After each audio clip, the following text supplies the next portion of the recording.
18岁那年，我的好友王成正和我暗恋的女作家，在我没敢推开的那扇门背后，玩着不可描述的游戏。离奇的是，之后好友竟然死了，作家也宣布封笔了，而我的人生也永远困在了这里。直到回了家，我才后知后觉地感到愤怒与不甘，感受到背叛。当然，我没和王成说过我对林思思的情谊，王成也没和我说过。我们互不亏欠，公平竞争，但我无法忍受王成避开我单独行动。虽然我自己也做了同样的事，但我更无法忍受王成他直接做那种事。王成他怎么能这么不要脸？还有林思思看起来像个淑女，知识分子开口闭口谈的都是哲学、文学，怎么到头来也要做那种事？我的世界观崩塌了，我感受到友情与爱情的双重背叛。我实在太生气了，觉得自己必须要做点什么，必须要让他俩付出代价。于是我沉住气，装作不经意的把这件事透露给了班上最碎嘴的女生。我请求她一定保守秘密，但秘密就是用来口口相传的。那个女生只是没把我这个秘密来源透露出去。不出我所料，短短1天，这事就传得全班都知道了，很快又传到了大人们的耳朵里。传到2个当事人那里时，林思思大大方方承认了王成，却避而不见任何人。毕竟林思思只是旅居到此的外地人，她没什么好怕的。而王成是土生土长的当地人，18刚成年的少年，在没有确定关系的前提下就做了那样的事，他的名誉彻底毁了。林思思小姐，虽然我旧事重提，但请您相信，我仅仅是在陈述这段经历，并没有别的意思。这件事我后来没有告诉过任何人，当地人也不知道当事人就是现在的知名作家。那几天王成的丑事成了所有人茶余饭后的谈资，我的心却备受煎熬。我反思自己是不是做得太过分了，但转念又想，谁让王成不要脸在先呢？总之，我打定主意不会再跟他这种人来往了。现实确实也是如此。那一年是1998年，小镇人观念保守，无论男女对于婚前性行为都感到羞耻，所以王成一家没脸在当地待下去了。7月的一个清晨，他们举家搬离了小镇。没过几天，旅居到此3个月的林思思也打点行装去往下一站。我度过了一个百无聊赖的暑假，也离开了小镇，去城里上大学。所有青春期的情谊和萌动，在那个夏天自然而然地结束了。上大学后，我接触到了更为广阔的世界，有了新朋友以及女朋友。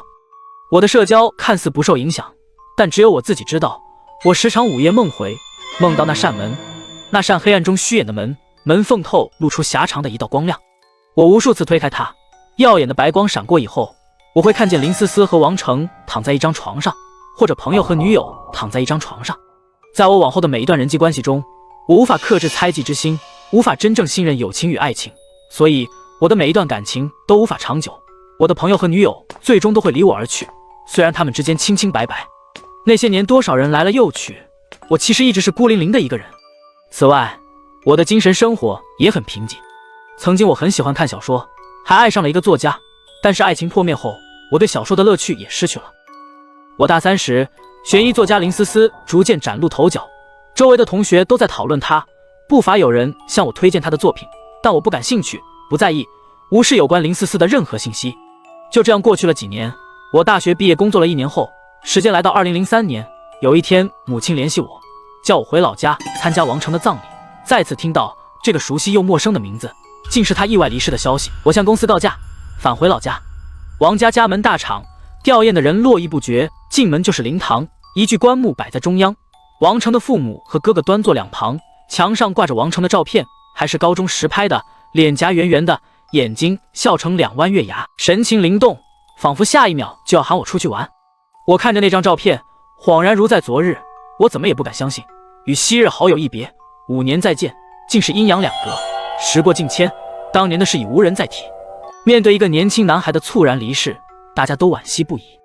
王成的母亲拉着我的手，哭着说：成成，你最好的朋友来看你来了。我蓦然走上前去，不知道是该磕头还是鞠躬。王成的母亲告诉我，这几天我们回老家打扫旧屋，顺便住几天。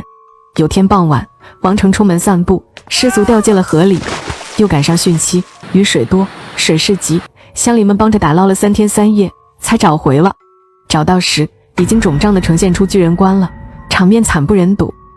我听着这些描述陌生的，就像在听社会新闻，我仍然无法将其与照片中的少年联系在一起，只能干巴巴地安慰2句。离开王成家，我漫无目的的四处乱走，依然是熟悉的街道和风景。这是我从小生长的地方。我走这条路上学，在这个路口和王成碰面；走那条路上街，在那个路口和王成分别。我走到哪里都能回想起当年和王成一起的场景。走着走着，我才发觉自己已经泪流满面。原本帅气开朗的一个男孩，最后只成为人们口中的一声叹息，生死之外无大事。这么多年过去了，很多事确实也该放下了。我真心为王成祈祷祝福，希望他可以安息。经过镇上的书店时，我买了一本林思思新出的小说。林思思小姐，就是从这个时候开始，我重新开始看小说了。到如今，我已拜读过您的所有作品，成了您的忠实读者。前段时间看您的访谈，您说您压力太大，决定封笔。其实我可以理解，因为心理压力真的不是说放下就能放下的。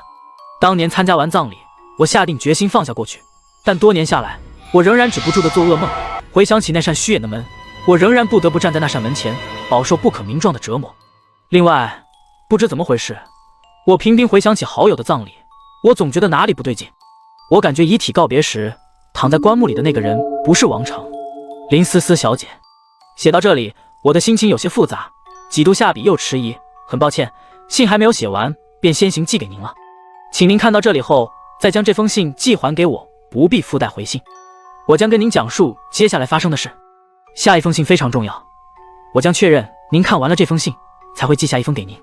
祝您安好，您的忠实读者。2008年12月7日，这封信戛然而止。信中所讲述的内容，我是有印象的。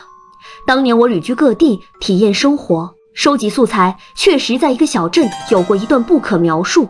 对方是一名男高中生，但很多细节都记不清了。仔细回想，那年是1998年，那次应该是我最后一段旅居经历。千禧年后，我便定居在这个城市，专心写作了旅居时遇见的人和事，最终都会打散成一个个碎片，在我的作品中留下影子。每到一个地方，我来得干脆，走得也干脆，一般不会再和当地人产生交集，所以之后他们发生了什么我不清楚。而现在看了这封信，我迫切地想知道后续。我当即按照这位读者的要求，将这封信寄还给他了。晚上，老公看完展回到家，我仍在思考这件事，越思考心中越震颤。我总觉得这件事还有什么内容没交代清楚。今天的展览很不错哦。和谁一起去的？跟送我汽车模型的那个朋友。思思，你今天怎么心神不宁的？需要谈心吗？老公总是很敏锐，他原本是我的心理医生。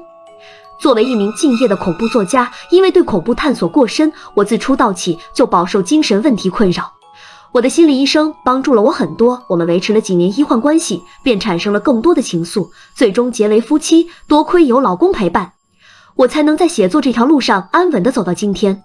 老公察觉出我的异样，但我暂时不想把这件事告诉他，我想等第二封信来了再说。